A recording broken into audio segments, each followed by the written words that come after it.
Hi everyone, today we will be unboxing this Lego box. It's the Modular Buildings Collection Police Station.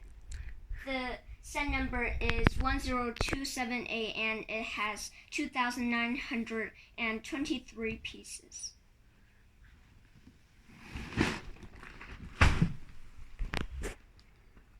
This is the scene of the donut shop owner and the donut shop. This is the scene of the thief, which is the newspaper stand owner stealing a donut from his jail. This is one of the rooms of the police station.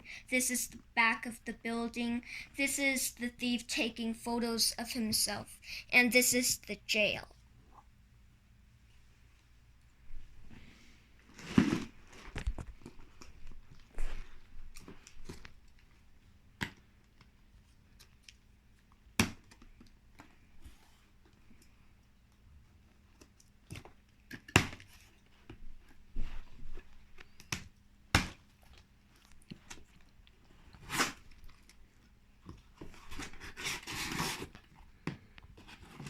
It's a lot of bags.